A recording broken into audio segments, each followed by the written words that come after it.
Bitcoiners, pardon the delay. Fucking tech shit. Don't know what's up. The stupid Rumble today. It's Rumble. Rumble is the culprit today. As much as I love Rumble, I couldn't log into the studio. I had to look at what has had to happen here. I've had to dump another computer because for some reason that computer could not log in. The only computer that could log in for some reason, and on multiple browsers. Okay, I tried on multiple browsers, so I think there's something wrong with Rumble today. I tried on Brave. I tried on the stupid Safari that came with it. I tried on stupid Google. None of it worked. So we got to go with, this is the old-fashioned Barbados broadcast setup. I just dumped the old computer, put this one in. Now, normally this is the computer I use to run this screen, which I guess I can't do today. I can't do that today. So I'm going to try this. You know how we tried sometimes with the screen sharing? We're going to go with screen sharing. We'll see how that goes. We'll see how the thing goes with that. Probably not going to work because we love tech. Thanks, Jeffy. Thanks. Of course, it's not working. I've hit screen share and I get nothing. So, perfect. Not doing the entire screen. How come Keynote? It's just unbelievable. Share? No. Why bother? Why bother working? Who cares, right? It's the dumbest thing if something would work. Who wants things to work? We like it when they don't work, I guess. That's the thing. There we go. All right. The sound is working and the thing is working, but it's just garbage. He's been tech ran engaged. Yes. We're not happy with the tech problems right now. Okay, let me see if this will work. It's going to make me do no, that's not so ugly. No, that's not going to work either. For fuck's sakes. I mean, for fuck's sakes. Jesus. Motherfuckers. No, there's nothing. I have notes and whiteboards. I can't get any of it up. Nothing. It's just unbelievably pathetic and stupid. Ridiculous. Draw the articles on your whiteboard. Maybe. Yeah, maybe. I don't think I can do the whole spin if I do it that way. All right, we'll try our best. All right, everyone. Good morning. John Clance. Stupid. Not you, John. The tech, garbage. Can you read my comments right now? Is that happening? Not even that? No. I guess not even that is working. Not even the fucking comments are working. Pin on timer. Nothing. You're not seeing that either, right? Fuck. What? We don't need the screen. Jeffy, I need the screen. It's okay. I don't really need it. I used to do it with no screen. Right? We used to do it all the time with no screen. The screen was some special effects that we added. Right? We love you. We love you, Tommy. We love you. Jimmy Hayes, he's back. Tech Rant Engage. Good morning. So good to have you back, Nolan. Thank you, son. Good to be back. Narwhal Talkles says, draw the articles on your whiteboard. It's funny if you could read it. We could all laugh along. That would be great. Live on Rumble and YouTube, according to Veterans Cannabis Agency Group, Advocacy Group. Great. Thank you. Daniel, good morning, Bitcoiners. Bitcoin Deb, I'm dying. The panic is seeping into the main matrix, isn't it? I see them on YouTube. You do? Seeing them on top of the screen? Oh, there we go. I just had to scroll. Okay. That's better. Just have to work to get out the cobwebs. Indeed. That's what it is. Well, at least I can see the headline, the comments. That's something. Okay, I'm going to try and share my screen one more time because I'm a sucker for failing, I guess. And share. Why do they even have the presentation thing if it doesn't work? Like, there's different ways you can control the screen in the studio. There's background, there's auto-generated, there's solo, there's duo, and there's one called presentation. Normally, presentation allows me to share. Oh, that's what's going on. Okay, that brought the thing down, but it's not going to let me do the presentation.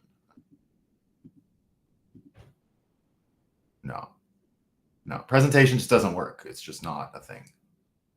I think it lets me do it on web pages. I think that's the case. I think it lets me do it on web pages. Okay, I'm going to try one more thing because right now we are perhaps doing the worst episode ever of The Breakup. So I got to fix this. And let me see if I can get this stupid computer. I just tried to touch a screen on my desktop. Of course I did. Of course I did.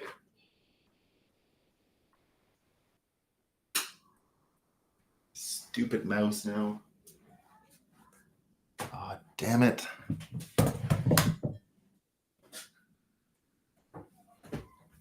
Help me.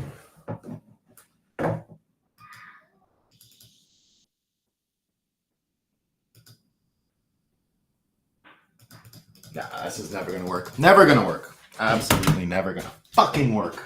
God damn it. Now what?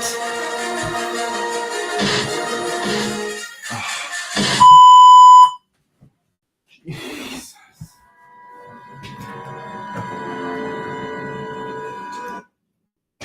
Perfect.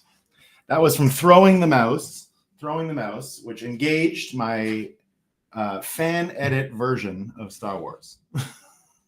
Just like been watching with the kids. Ah! I am your father, exactly. All right. Let's have a coffee. We'll talk about what's new on this fucking system. All right.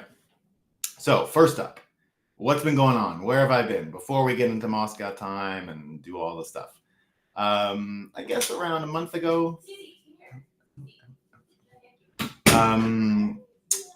About a month ago, kind of the beginning of September, and I have to start integrating math lessons into my eldest daughter's curriculum, I guess you could say.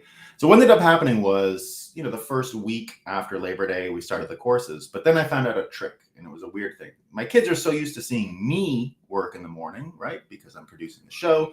And normally I do make breakfast for them. I get up a little earlier than them. So I get up at around 4:30 and do some reading. And then they wake up at 5:36.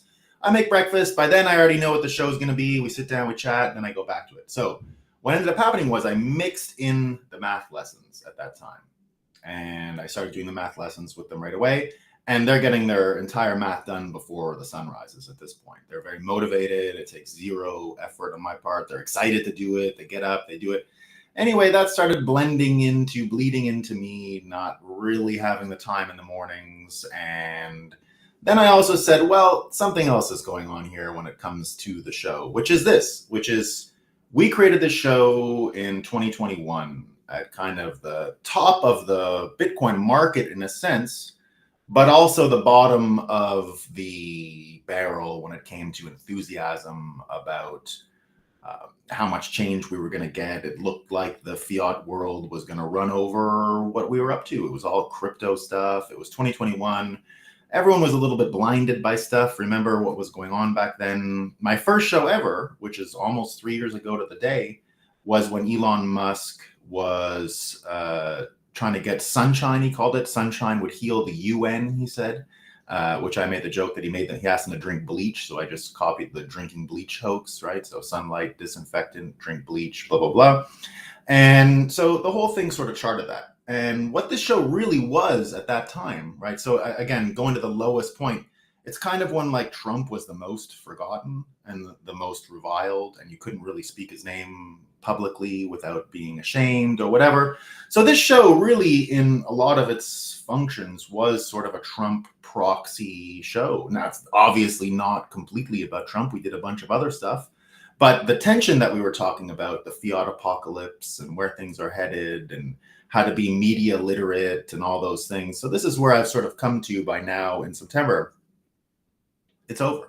We won, right? The breakup It happened. We've broken up with Fiat. And I think the show running within that tension, within that space, doesn't really make a lot of sense going forward, right? The thing happened. Now, that doesn't mean we're going to stop doing a show. It just means a few things. It means the timing no longer works in the morning, as I just mentioned with the math. So I'm going to change the timing around. I'm going to go a little bit later. And I guess I'd also say that in 2021, when I did start the show, I was, I had fuck you money. Like, I was crazy. It was great, right? Lots has changed since then. 2021, and now I'm not in the same position that I was, just because of the crazy things that happen in the industry. I'm not a leverage trader guy, but I had access and exposure to real companies that I'd helped build, CoinDesk and DCG and Kraken and all this other stuff. Now, you can lose without playing leverage. All I have left is Bitcoin. Everything else died over the time. I think Kraken is still kind of fine, and DCG is not completely dead, but that doesn't work like it used to for me anyway. That was, sort of a big win in my life that is now over, right? It doesn't do anything for me anymore, and it's gone. So I just had to forget it, right? DCG went from being one of the most famous, successful companies in the world to just another company. Even I couldn't have estimated how easily how easily BlackRock was going to eat their lunch and all the trouble they got into after. Anyway, so the point is, all my life, I've made my money early in the mornings, and that's when I'm most creative. That's when we did the show together. It was really the best use of my time doing this show over the last 3 years, because getting through all of this sludge quagmire end of Fiat was not easy, right? And we did it together. And it's not quite over. We get to enjoy the last couple of days of the Fiat apocalypse as it dies. So we'll do a few more of these, but we're going to switch the times. We're going to go a little later in the morning, maybe early afternoon. We're going to change this psychological frame of the breakup. We're still going to be talking about psychology all the time, but I would say this was really about the end and last days of Fiat being the primary driving engine of our psychological engine in our society. It's over. There's nothing they can do to get it back. It's just sludge people versus capable, successful people. So here's what we're going to do. We're going to keep doing some Moscow time, and we're going to come up with a new title for the rest of the show, a new show, basically. And instead of focusing on the end of Fiat, we still will cover that. We're going to be talking in the new show a little bit about the Fiat apocalypse, but not as much as this show. The tension's just not there. We know the players. We know how it works. Everything that we've discovered over the last 3 years, we don't need to keep repeating that tension. So there is good stuff that's going on with Bitcoin that we can focus on. So I'd say this show is going to turn into something a little more Bitcoin focused rather than the other side of the trade, right? Because that's what this was about. It was about why you should dump dollars. Now what we're going to move towards is more or less why Bitcoin is more than just a coin, right? So we're going to get heavy into Citadel Tech, right? Because we see it happening all the time now. We see with Trump's freedom cities, for example. The freedom cities that he's talked about building, it looks like we've got one guaranteed. That's the Vegas one that Marky Mark was going to build, Mark Wahlberg, to compete against Hollywood. And so what they'll do is they'll turn it into one of the Trump freedom cities. Now, of the 10 that Trump has discussed, right, the 10 freedom cities that he's proposed, the contest, of course, one of these cities must be a Bitcoin citadel. Because this is the beginning of Citadel Tech. Citadel Tech is legit launching in this cycle. We're going to talk a little bit about cycles and where we are as we talk about the show today, because you're going to see we're there, right? The Doge thing is going to work, right? The Department of Government Efficiency, or whatever they call it, right? This is going to work. And there's going to be huge changes. It looks like my prediction about the end of income taxes here, right? You know, what I've long told you and what I believe is the future for a Trump presidency, for example, is Trump just trying to stay loved by all the people he's promising stuff to the point where he's got to give everyone tax breaks. No tax on tips, no tax for old people, no tax for this. He's been talking the past couple of days, of course, about no tax on Bitcoin transactions, right? So make it money, no capital gains on the Bitcoin. He says we should get that too. It makes sense. So we're there. It's happening. It's all happening, right? It's all happening.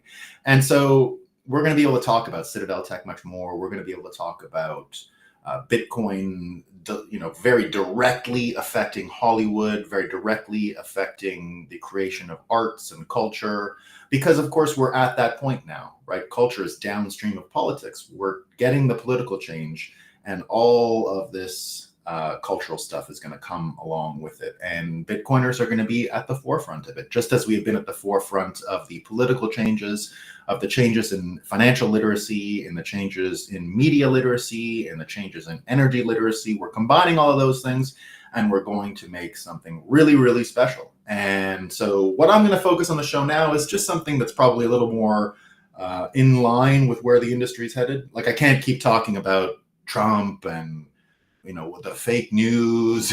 We know the news is fake, right? So we're going to go from there, and we're going to move things into something a little different. So you'll hear more about that soon.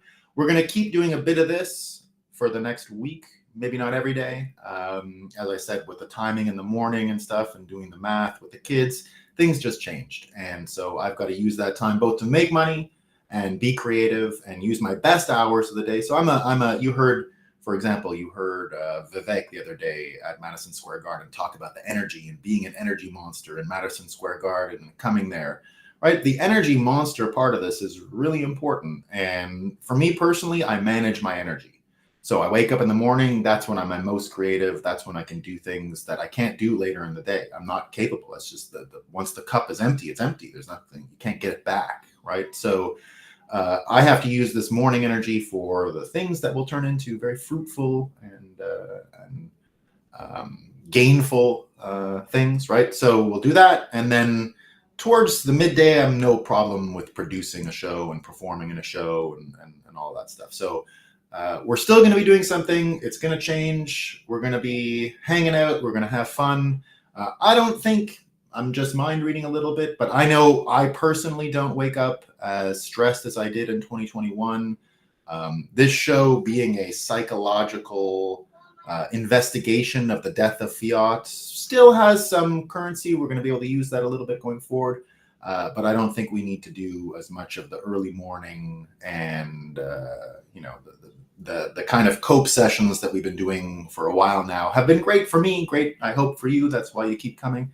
But we're going to change it up a little bit to be a little bit more about where we're headed, right? So I was pretty accurate in my predictions about where we were headed over the past 3 years. They sounded insane when we talked about them 3 years ago. Remember when I told you 3 years ago that income tax would die by this year, that we would be on a Bitcoin standard, and there would be no more red and blue politics. It was all going to be just Bitcoin versus sludge people. We got it. The Jeff Bezos thing is happening. It's all happening. It's all happening. So we're very happy. So yeah, the new version of the show, a little later, we'll be able to get some of the West Coast audience.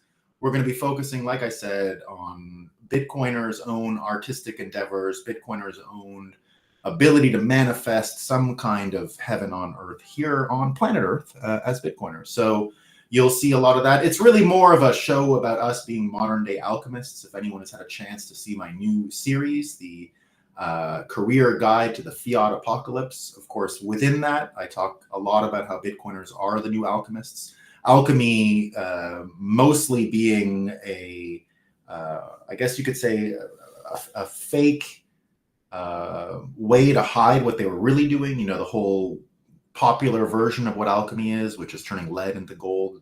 That was always just pretend.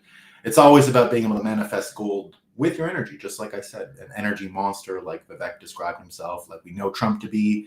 The whole thing just sort of pushing that envelope, pushing that button a little bit here and moving things along in a more positive way. We're going to be focused on what Bitcoiners are doing in the future with this alchemy, how Bitcoiners are manifesting this new world. And it's being manifested from our own imaginations, from our own optimism, and from our own ability to stay on this track and not get sidewind and sidetracked by this Fiat apocalypse that isn't totally over. It might get worse. We'll see. I think, though, that we've put a stake in the heart of it, and it's a lot of fun. Speaking of stakes in the heart, right? Let's talk about Moscow time. Let's talk about Moscow time. What's going on? It's still hot. I didn't think I was going to find any hot notes today. I did not think I was going to find any news about the heat, but I did. It's hot still, even though it's October. Even though it's October, we still have some heat. What's going on?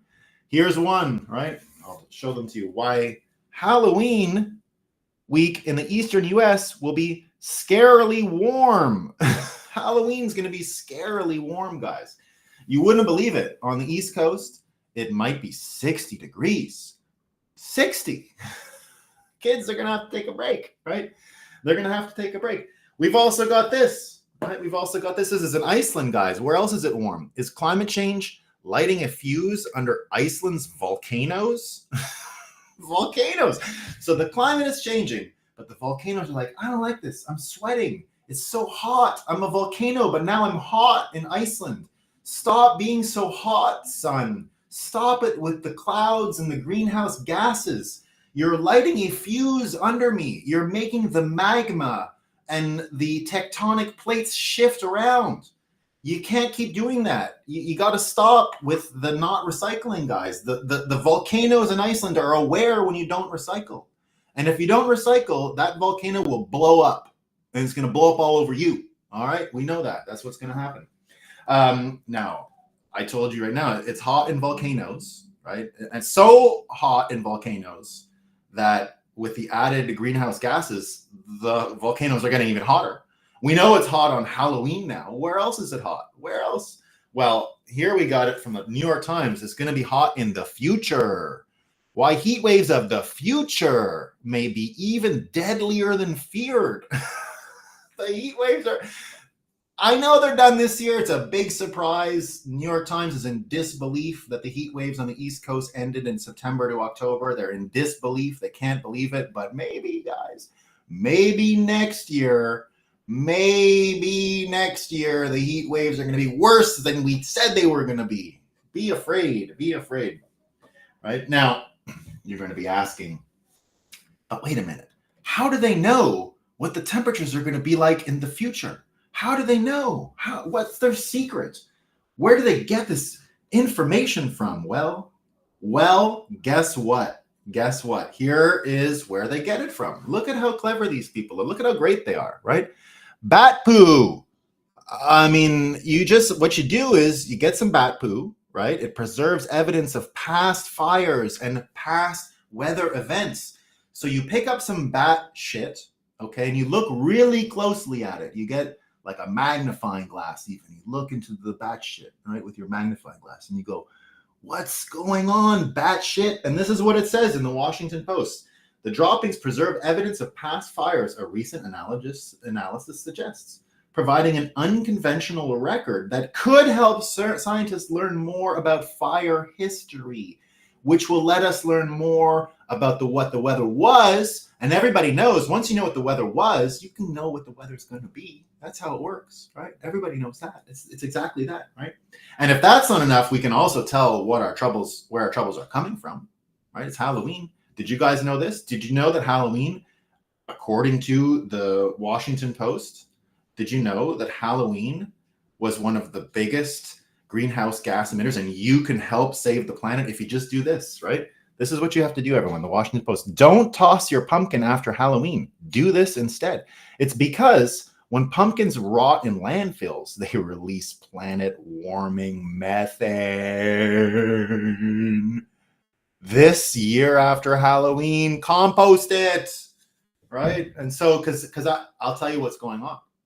The Washington Post is having trouble putting it together, but that's what I'm here for, right? So this is what's going on. The pumpkins are there, and the pumpkins, it's basically farting.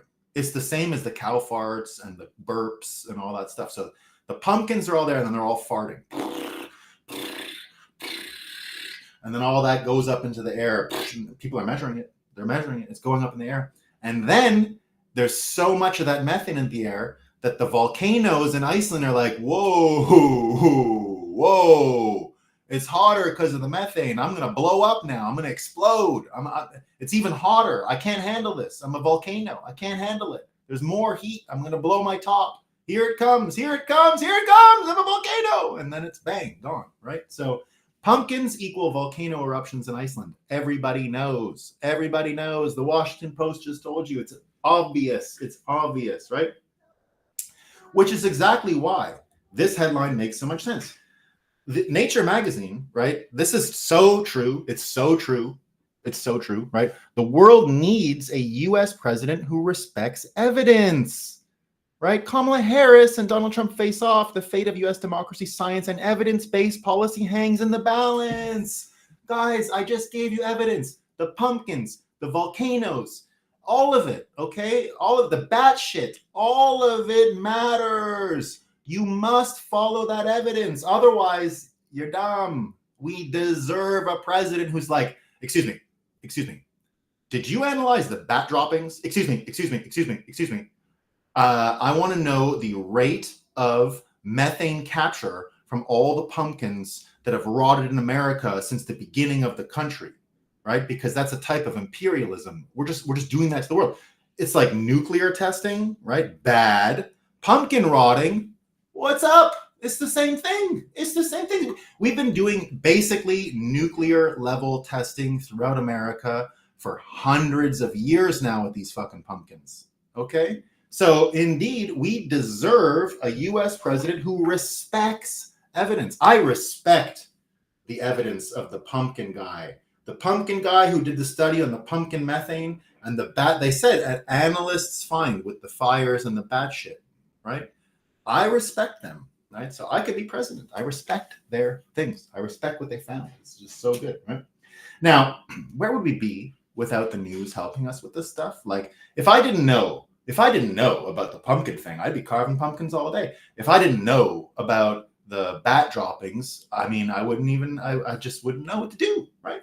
So indeed, we deserve that, right? But look where they come in here too, right? This is just great. This is from the New York Times today. How would I get around without this kind of knowledge, right? This beautiful writer, her name is Eliza Barkley. That's her, Eliza Barkley. This is what she says, right? Look at what an advantage it is to have this kind of news quality. She says, no one told me this would happen to my body in my 40s. No one is out there talking about what happens to your body when you get older. I mean, I never even knew that. I'm 40, and I'm like, hey, this is a mystery. I have an injury. Where did this come from? I've been going around for weeks. I've been asking everybody, hey, my shoulder, it hurts. And people are like, oh, wonder why that is. And then I found out from this New York Times article that so I didn't know, you get older, just like she says, no one told me this would happen to my body in my 40s. No one told me. It is news to me that your body gets less healthy and degrades as you get older. I didn't know. Who knew that? What would we do without the New York Times? No one has ever mentioned. No one. It's brand new news. 40 years old. Now you know, guys. Guess what? If any out there in your 30s or in your 20s, guess what? You're not going to be as strong or as healthy as you get older. It's like, it reminds me of the one, we haven't done a lot of Moscow time, but I had to bring this. This is from a few days ago. It's the same thing, right?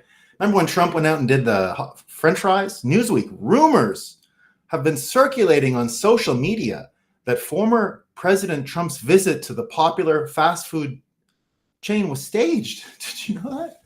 Did you know he doesn't work at McDonald's?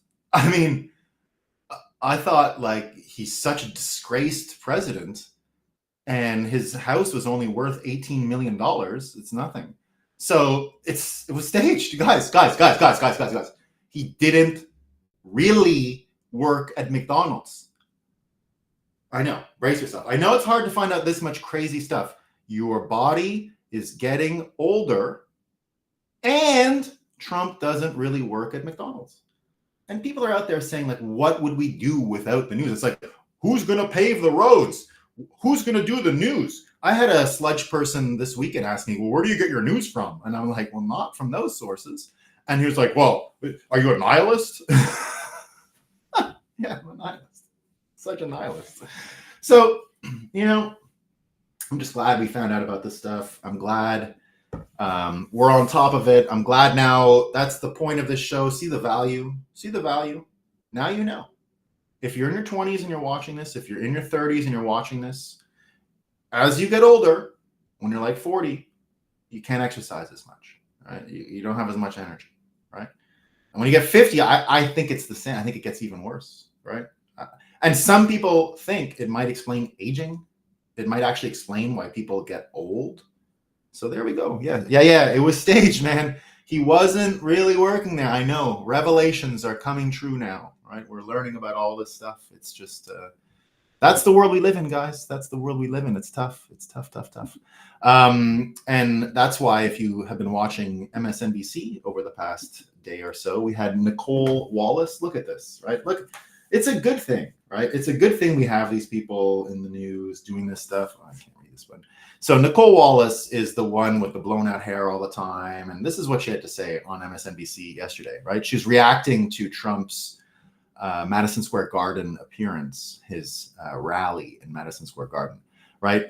Multiple speakers shared offensive rhetoric there, according to MSNBC, and they says, by all measures. So this is what she says, and she does this, like the clip they have. She's doing like the pensive, like, you know, she's got it figured out. She's so pensive and smart, right? She says, by all measures, this is about Trump's rally in New York, right? She says, by all measures, a moronic political strategy. It was a moronic, they say, which leaves one explanation. There's only one, according to MSNBC, about what Trump did in New York at Madison Square Garden. It was moronic, right? A moronic strategy. And there's only one way to explain his moronic strategy. Maybe he's not trying to win. That's what she said on live TV. Maybe he's not trying to win. Right? He's not interested. He's just got a moronic strategy. And Politico, right? So yesterday you had Trump or 2 days ago, you had him do the rally, right? And you had all kinds of people show up, and apparently there's 100 and something thousand people there. Well, you know, Kamala went and did she went to, I think, church, and then she went to a bar, and then Waltz, the vice president, played video games alone with AOC, right? So played some video games. And Politico, you know, yesterday weighed the 2 days, 120,000 person show and spectacle, right, with all kinds of people, versus video game playing online with AOC and a visit to a bar. And they gave the win to her yesterday on Sunday. It was a good, you know, it's a close one. It was close, all right. But just like Nicole Wallace says here, right? There's only one explanation for Trump's behavior that day. He doesn't want to win. He's not interested. He's stupid. Who wants to win? Come on. And this one is just perfect, right? This is my favorite one, right? What prediction did we get most right? We got a lot right in the past 3 years, right? But my favorite prediction that we got right, I'll tell you what it is. We predicted over a year ago that right now, kind of over the summer and right until now, that the number one subject on the not fake news would be election integrity, election credibility. We're there. It's a lot of fun. It's a lot of fun getting that one right. MSNBC says the following. This is an actual headline from yesterday. Ready? Extremists inspired by conspiracy theories pose major threat to 2024 elections. U.S. intelligence warns. Oh, yes, it's a real headline. It's perfect. Isn't that great? Oh, there you go. All right. I had some beautiful sunrise pictures and everything today. I had everything set up for us to have a nice show. Don't understand why none of this stuff worked. Really can't explain it. Just can't explain it. Here was the sunrise. It was beautiful. It was a good one. I liked all the angles. Very different. Very cool. All right. And the thumbnail of the day was also cool. The thumbnail was also cool. You saw that one on the thing. All right. So we're going to first continue on this theme of election integrity. Let me just read some comments here. Folks are happy the show's back and running. Here, where are we? Good call. I knew you didn't work at McDonald's. Stairs is my exercise. It's time to move on. Yeah. Let's work it. Yeah. There we go. He did it because he's unstable. Scott123 says they're effing up so bad it almost looks intentional. And I think we're going to start to realize that their evilness probably was more incompetence than it was mendacity, right? Just like you can't even believe this is fucked up in the way that it is. John Clance, I like the way you consider your kids the most fruitful and gainful place to spend your time in the morning. Well, it's not just them, John. I don't want to make it sound like it's more that I will It is, well, I guess it is. But it's a mix of running my own ideas, because I get a lot of ideas in the morning, right? And getting them in some monetizable form, right? So it takes a bit of time to do that kind of stuff. So it's a mix of kids and that, right? And then we'll be able to have time to come through again after. All right, check out Return to Space, movie about SpaceX and Elon. You will almost thoroughly appreciate and enjoy. Excellent movie with amazing characters and a timeless message to match. I'll check that out, Veterans Cannabis. I shall check that out. Johnny Rico, hey, Count and gang. What's up, Johnny Rico? Vito, 30 degrees, and I am not ready for it. That means it is about 0 if you're from the Celsius world. Elon is making it possible to do the space drops and not lose the rocket. Very nice. Oh, by the way, there are now, you've seen, right? Well, we all seen the calls for, let's call it space drop justice. No one's at the space drop point yet, but people are picking up what we were talking about, right? So there you go. Gorgeous sunrise. Yeah. Elon's razor at work. This show was more entertaining. Did you watch Mike Benz on PBS broadcast? No, I didn't, Bitcoin Dev. I didn't know he made it on PBS. That's good news. That is very good news. I did not see that. All right, let's go back to some of this election stuff. So as I said, the number one story in the country at this point was going to be election integrity. We've talked millions of times on this show about the tension that Bitcoiners understand almost more than anyone in North America, talking about politics, engineering, systems design. Everything comes down to our understanding of the trade-offs between convenience and credibility. Bitcoiners have been there since the beginning of this debate. It's what makes Bitcoiners Bitcoiners. It's why Bitcoiners are not crypto people. Understanding that difference between crypto being a convenient consumer tech application of a lot of fiat oriented things, a lot of fiat psychological space continuing on in fiat, even supercharged, right? So I am not a anti-fiat person. I see it as a excellent gateway drug to Bitcoin. So, oh, PBS, yeah, okay, Patrick Bet David, not PBS. There you go. There you go. So the let me just get this one off. Election integrity is an oxymoron. Yes, it sure is. It sure is an oxymoron. So, we've understood this tension for a long time. Bitcoiners have understood that credibility is more important than convenience when it comes to Bitcoin alone. I don't mind consumer tech for crypto. I don't mind disintermediating publishers and all this kind of stuff and consumer-friendly things. And if crypto is able to harness that and do good work, great, right? I think long-term, in 100 years, there's no more cryptocurrencies. It's just Bitcoin. It all collapses into Bitcoin. But that is definitely not the case today. We're going to more currencies, more crypto, more of that stuff.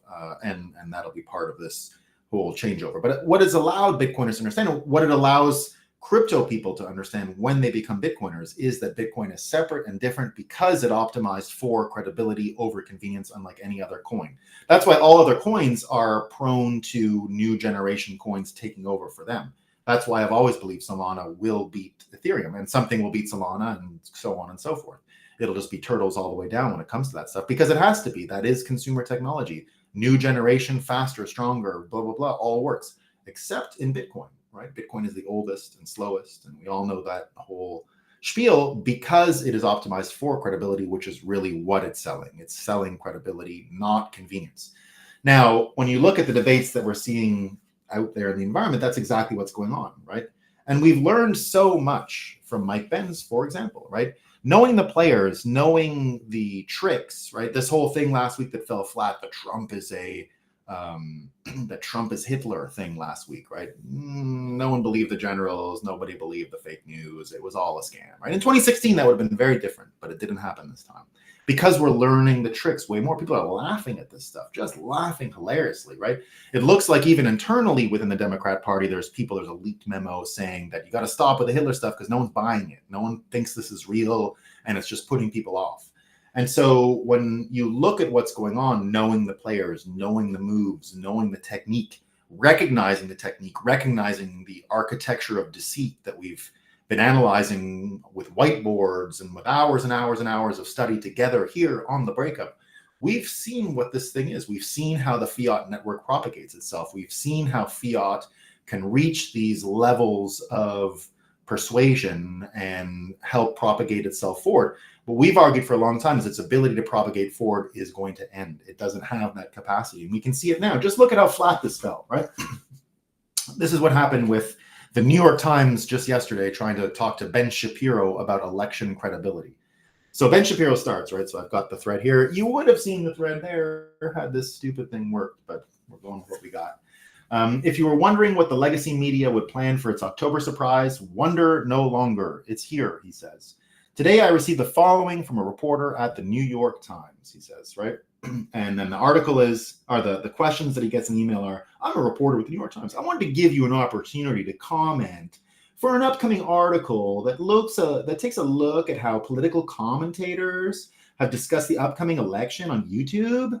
We rely on analysis conducted by researchers at Media Matters for America. Could you kindly provide us with a comment or decline a comment by the end of the day tomorrow, Tuesday, October 29th? Thanks so much for your time. And then he says, he gives them all kinds of examples, right, about, researchers identified videos posted by you in those 4 months that contain election misinformation. He says, we feature a clip of you saying your party rigged many of the voting rules in advance of the election in order to ensure an extraordinary number of mail-in ballots and ballot harvesting. I have a few questions for you, he says. Are you a member of the YouTube Partner Program? If so, how frequently does your YouTube demonetize your videos? Right? You always got to go on the moronic uptalk when you're quoting a New York Times writer, right? So Shapiro, right away, this letter comes in. So the guy writes him an email and says, provide me a comment for the New York Times about all the crazy things you said about Trump winning the election and an election 2020 being a scam.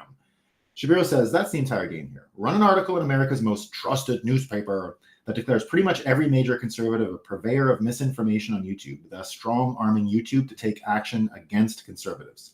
4, this isn't about election misinformation. Obviously, as pretty much everyone knows, I have always acknowledged that Joe Biden won the 2020 election. So have I, right? You all remember I've always said, I have no proof. I've always acknowledged he won.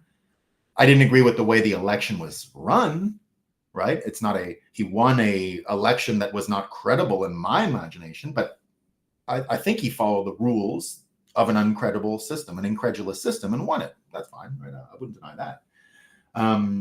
So he says, and if it is election misinformation to point out that the rigging of voting rules for election 2020 resulting in massive mail-in voting and ballot harvesting, then the New York Times want to talk to the New York Times and the CBS for starters, because they said the same thing.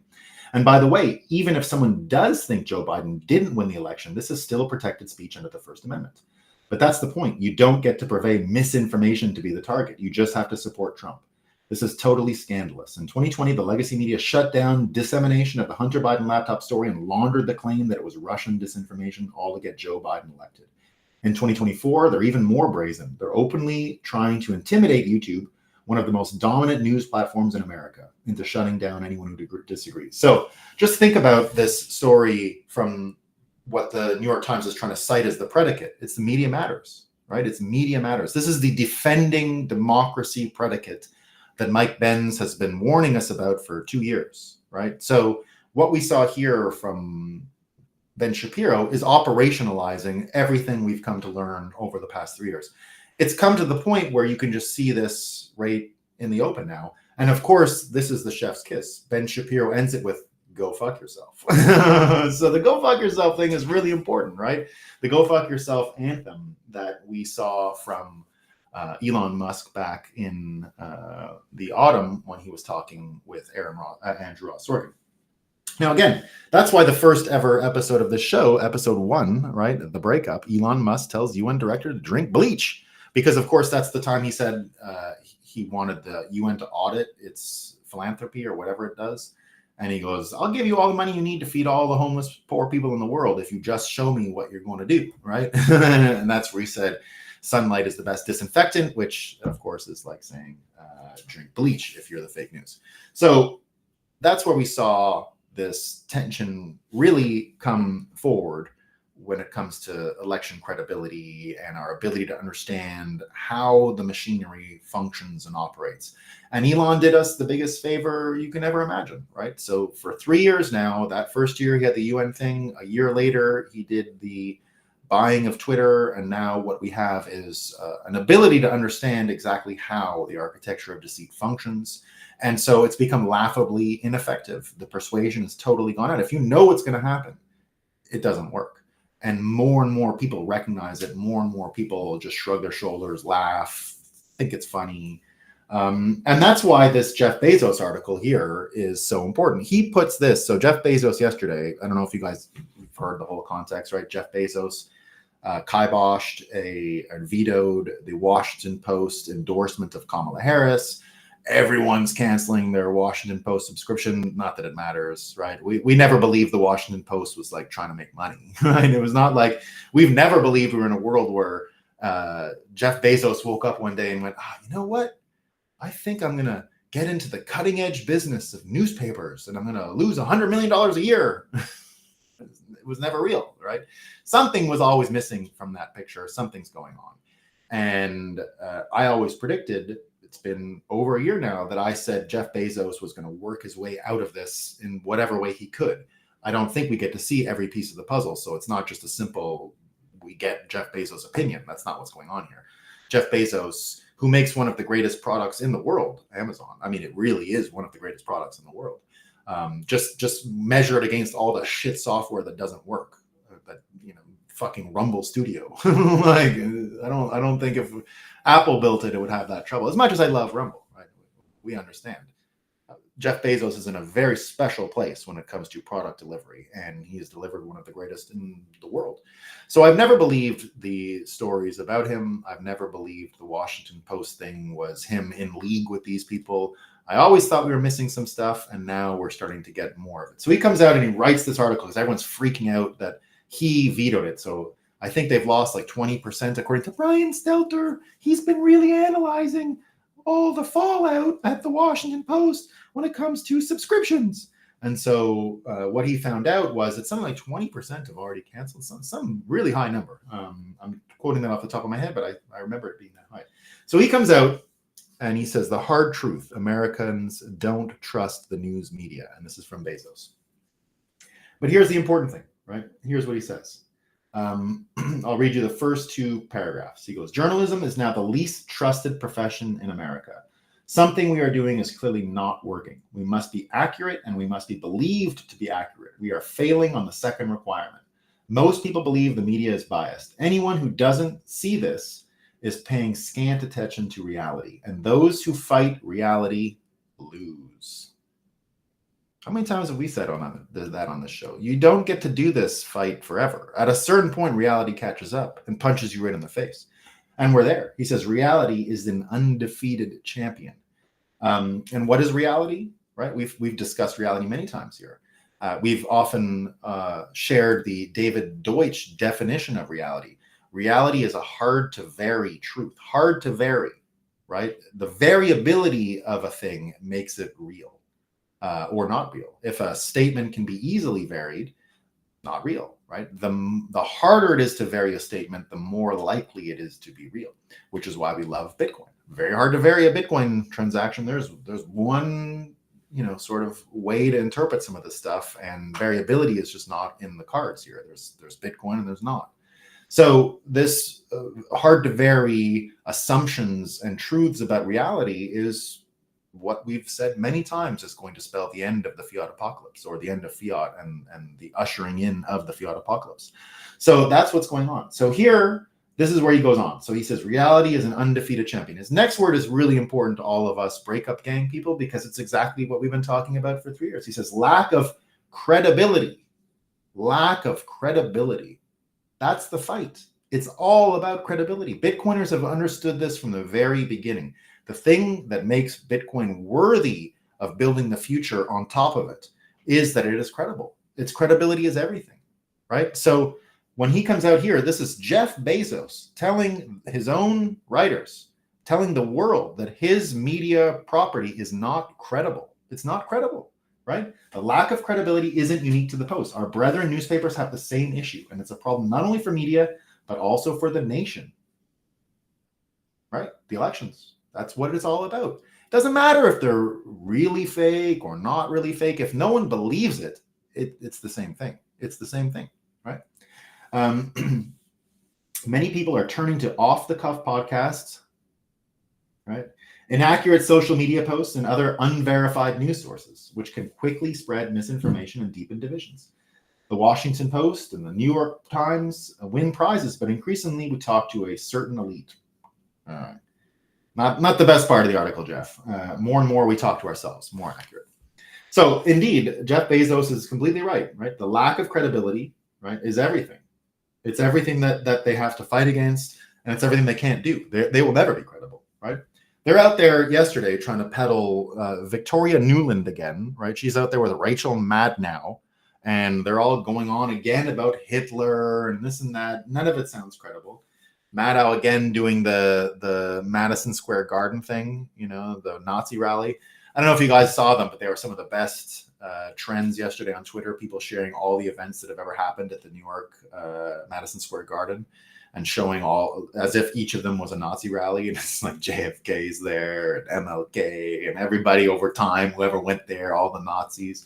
Everyone had a good time showing all the Jewish people there, right? Of course, the hardest part about their whole Nazi scam is the amount of Israelis that love Donald Trump, right? Because it's like the peskiest part of their scam that the people you'd think are good at recognizing a Nazi just simply can't see it, right? So it's just perfect. It's just absolutely perfect. And now think about it, right? They're not credible. You have all this stuff going on. And then YouTube yesterday, right? The fake news is already not credible. And then YouTube yesterday, and everyone's talking about it, right? They actually suppressed the Joe Rogan, Donald Trump interview. You couldn't find it. I did the thing. I went and looked for it on YouTube, couldn't find it. I had to go to my history to get a hold of it. Every comment was, why are you suppressing this? I could not find it by any search mechanism. The Google search function is actually just broken now, right? It just doesn't work. I moved over to Perplexity a while ago. I don't know if you guys have done that, Perplexity. Have a look at Perplexity, by the way. You're never going to go back. It's just way, way, way better than what they're offering over at Google. I can't even look at a Google search anymore. For a long time, when I first got off Google, because I've been off Google for about 3 or 4 years now, since the election, actually, since 2020 election.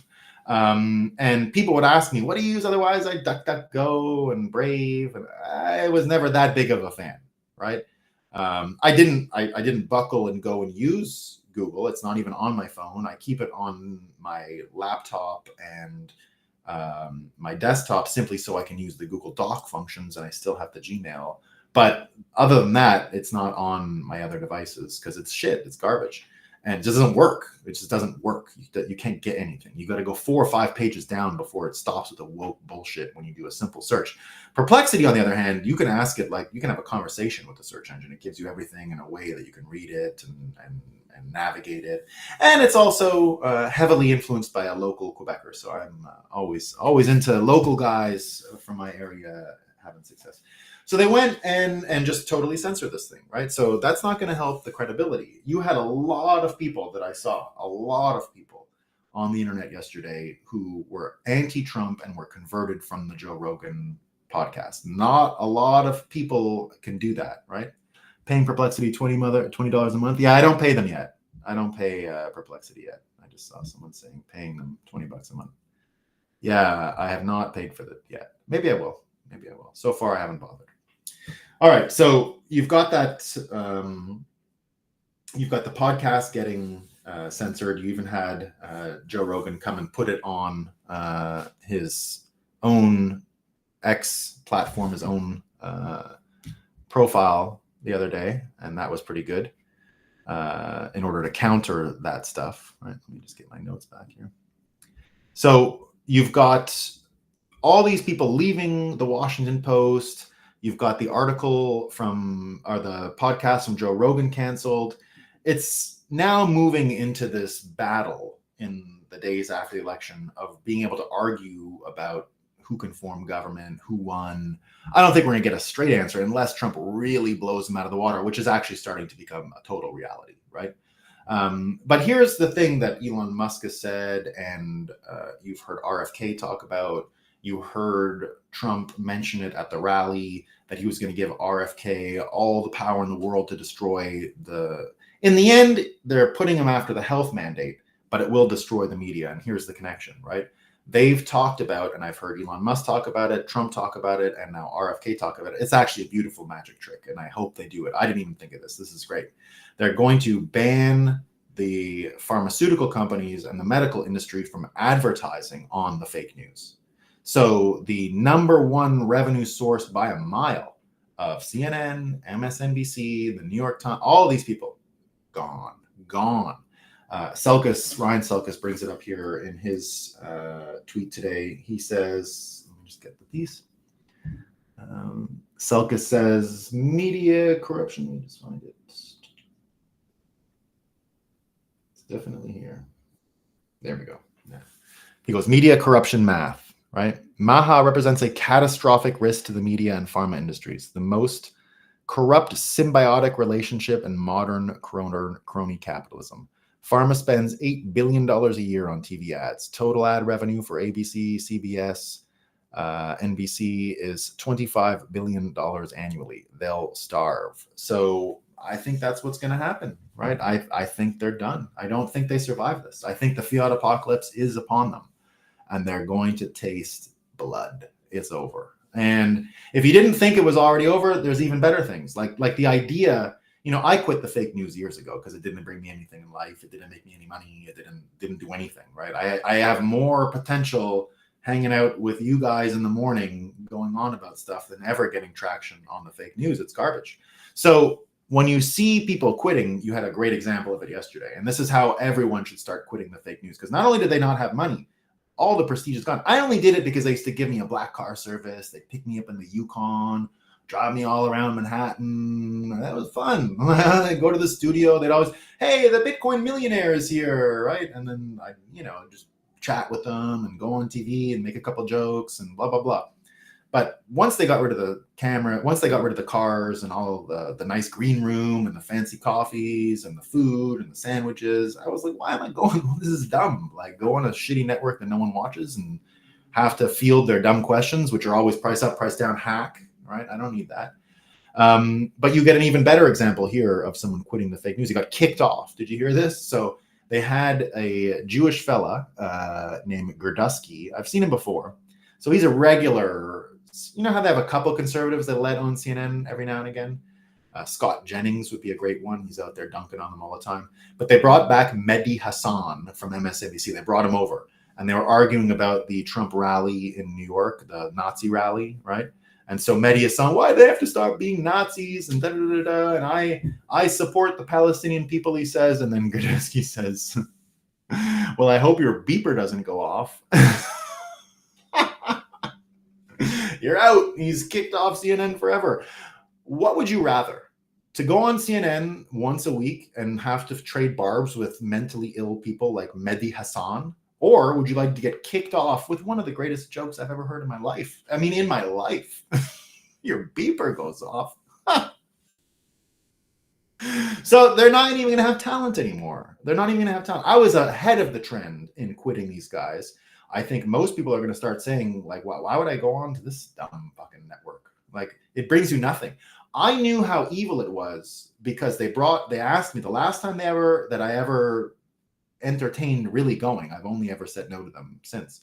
The only time I entertained really going was when they asked me to come on for the George Floyd stuff. But I went, you know what? This is a scam. And what I believed is all those people who said, oh, the Bitcoin millionaires, and everyone was friendly with me, they were willing to watch me go out and die. They would die. Because in that environment in 2020, a white guy going on the thing, there's no way I win that. There's just nothing I could say. I couldn't come out and say, they were going to come out and say, why doesn't Bitcoin do more for black people? And I said, what are you talking about? Like Arthur Hayes, the list goes on and on of super successful black people that don't need your help or your pity, right? Like, I need help from some of those guys. What are you talking about, right? And so they would never have understood or gone for that. That was like, my argument was black people far outpace their size in America. This, what is it, 10, 15% of America? there's more than 10-15% of Bitcoiners who are exceptional in the industry that are from America, right? Like, it's not even close.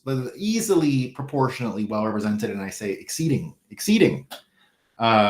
just in terms of success and capacity and ability.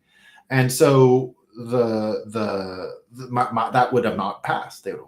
They wanted you to go up there and beg and say you do more, and it's so hard, and oh my gosh, which is terrible, right? I was not going to do that. I was going to try and say what I thought was the truth, which would never have gotten me anywhere. Or I could have lied and said, oh, my black friends in the industry are having a real hard time because there's white people out there who won't let them have success, right?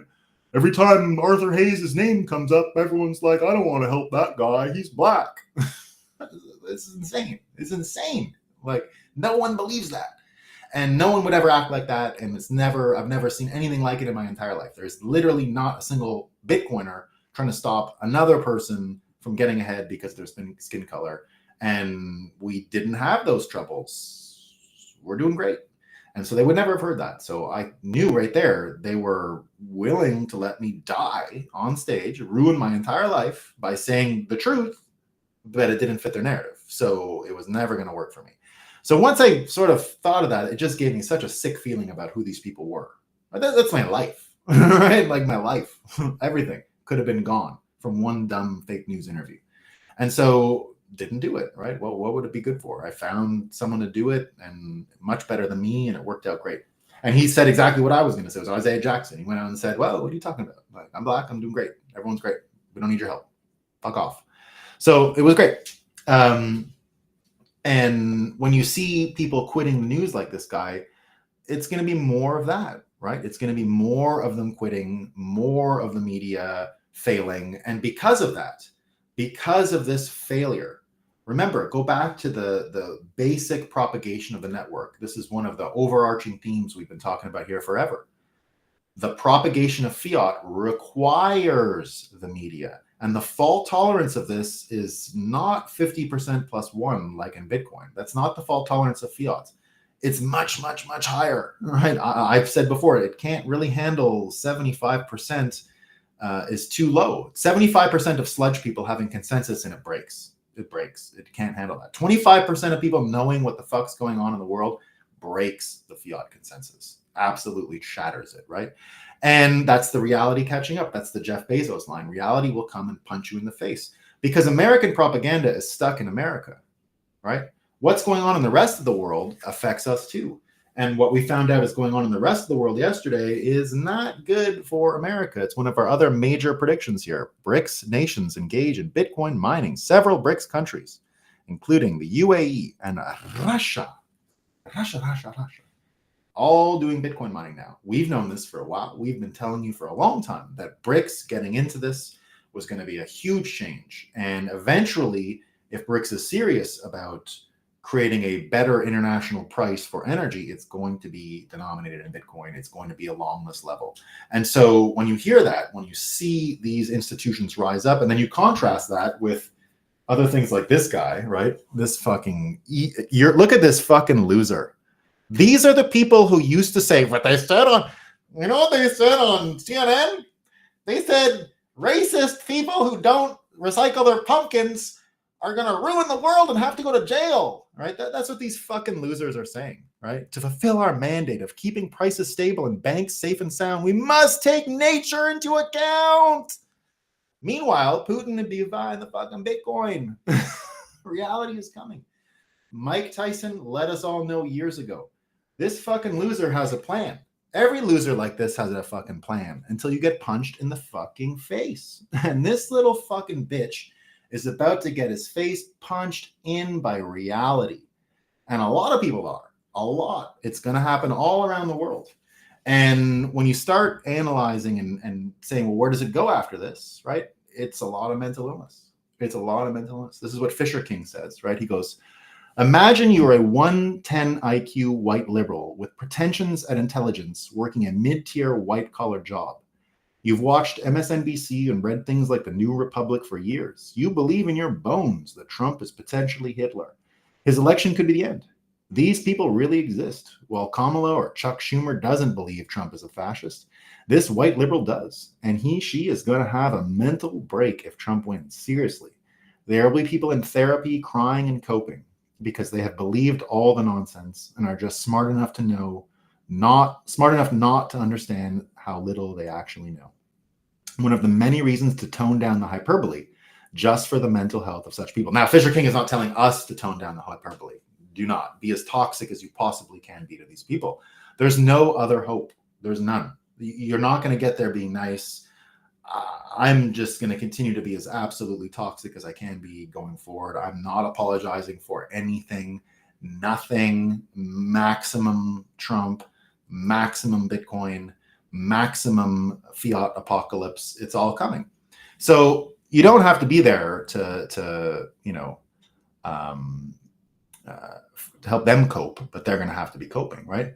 And where it all heads from here is basically right down to what we predicted about the end of the size of the federal government, the establishment of Washington, D.C., and everything that happened after World War II, and everything that happened to win World War II, the entire war machine that was built, the entire bureaucracy that was built, all of it coming down and ending this time around.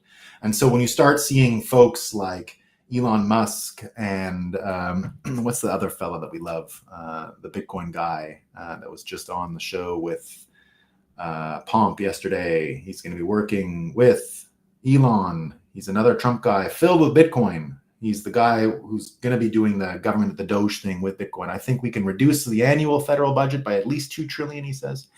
And so Ron Paul saying here, Elon cutting $2 trillion from the budget, great idea. And this is a conversation that Elon and Ron Paul had on the internet yesterday on Twitter. Start with some of the biggest welfare recipients, he says. Military industrial complex, 1. Pharmaceutical industrial complex, 2. Oh, and end the Fed. What did Elon say? Great idea. It's over, guys. We got them. Hyper-Bitcoinization in 2024 to 2028. The end of fiat. We enter an era of bimetallism, which is really just, keeping the sludge people alive for a little longer. Their lines will end naturally. They will not procreate. So the ones who do procreate will be brought over to the Bitcoin side eventually or quickly. So the fiat apocalypse is here. It's being introduced and brought in by hardcore Bitcoiners and by folks like Ron Paul. And we're going to shrink the government down to nothing. It's going to be beautiful. And we're going to decentralize America. We're going to separate money and state. We're entering bimetallism. Again, we're going to turn the US dollar into food stamps. And that's why the next version of this show is all about Citadel Tech. It's all about building these citadels. It's all about new cities from scratch. It's all about nuclear reactors. It's all about cutting the old fiat system, cutting that all down. We're going to cover that very closely. We're going to do less of a autopsy on the architecture of deceit and the lying and the psychological trouble that comes from all of the brainwashing, because it's over. We're through it. I think we're done. And there's a bit more to go, but we're almost there, guys. We got them. We got it. We got it. All right. That's all I got for today, folks. Yeah, there you go. Microsoft is gonna buy it soon. That's what's happening, guys. Yeah, Lutnick. Thank you, Howard Lutnick. Cantor Fitzgerald. Thank you, guys. Thank you. Lutnick. Yeah. Lutnick.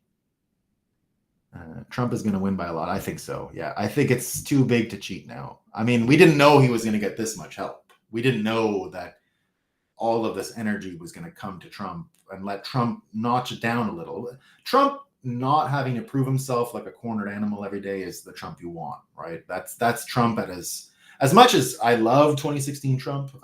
I'll tell you, I'll never forget those times in my life. Some of the greatest moments of my entire life was being a part of that and enjoying 2016 for what it was. But this one's really special too. And because it's the end, it's not just a ragtag bunch of people. Trump has an actual viable Bitcoin motivated, Bitcoin powered chance to win here, and we get everything if we win, and they can't put it back together afterwards. So there you go. We got him. There you go. It's great. great to have you back. Happy the show is just evolving instead of ending altogether. Yeah, we're not going to be ending it all together, guys.